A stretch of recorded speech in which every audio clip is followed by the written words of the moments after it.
महोदय अंधविश्वास से मुक्त होकर धर्म का स्वरूप काव्यमय हो जाता है। हम यह भली भांति जानते हैं कि अनेकानेक धार्मिक क्रियाएं ऐसी हैं जिनके साथ मनुष्य सामाजिक जीवन के प्रारंभिक काल से बंधा हुआ है।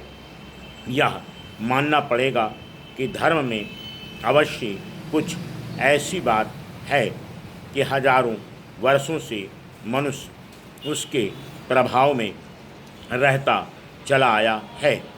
कई बार आस्थामय जीवन और धार्मिक क्रियाओं से सौहार्द का बोध होता है। धर्म स्वयं सौंदर्य का एक रूप है, क्योंकि पवित्रता, उपासना और ध्यान साधना के द्वारा सौंदर्य की अभिव्यक्ति होती है। यह बात हिंदू धर्म के संदर्भ में विशेष रूप से उल्लेखनीय है। वैदिक धार्मिक परंपरा में प्रकृति के विभिन्न तत्वों की उपासना का विधान रहा है। पृथ्वी, सूर्य, चंद्रमा, आकाश आदि तत्व सभी सौंदर्य के प्रतीक हैं।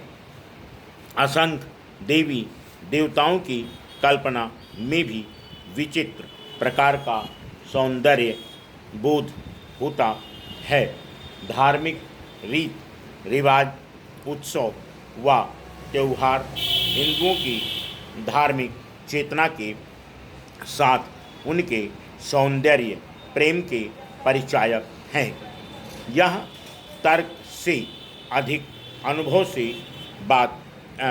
की बात है कि मनुष्य सभ्यता की प्रक्रिया में कितना भी आगे निकल जाए, वह धर्म के बिना नहीं रह सकता।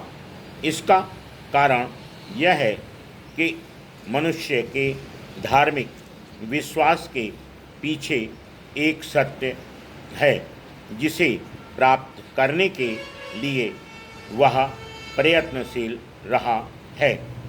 वह सत्य रहस्यमय है। धार्मिक विश्वास का यही मूल कारण रहा है।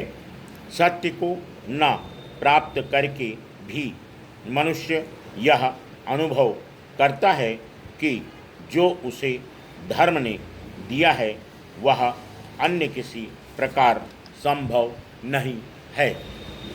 सत्य को प्राप्त न करके भी उसमें यह विश्वास निरंतर बना हुआ है कि धर्म और धार्मिकता का जीवन ही उसे परम सत्य को पाने में सक्षम बना सकता है। केवल यही बात धार्मिक बने रहने के लिए कम शक्तिशाली कारण नहीं है। इस धार्मिक विश्वास की अभिव्यक्ति भी कई प्रकार से होती है। जो व्यक्ति मंदिर में जाकर पूजा करता है अथवा पवित्र पुस्तक का पाठ करता है या सुनता है, वह भी धार्मिक कहलाता है।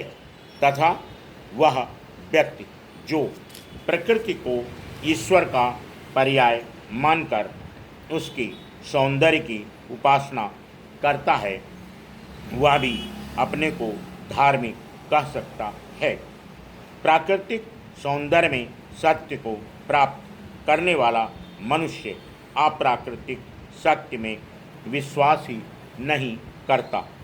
इसलिए प्राकृतिक जगत से भिन्न किसी दैवीय शक्ति की कल्पना उसके लिए संभव नहीं है। हिंदू धर्म और अवतारवाद के संदर्भ में ऐसा व्यक्ति राम और कृष्ण को सौंदर्य और जीवन की पूर्णता के प्रतीक रूप में आराध्य मान सकता है, परंतु उनको ईश्वर तथा उपास्य रूप में उसका कृति हृदय कभी स्वीकार नहीं करता। इन सब बातों के होते हुए भी हम इस प्रकार के मनुष्य को संभवतः नास्तिक नहीं कह सकते, क्योंकि धार्मिकता का यह कोई कमज़ोर प्रमाण नहीं कहा जा सकता। इस प्रकार हमें यह स्वीकार करना होगा, फुल स्टॉप।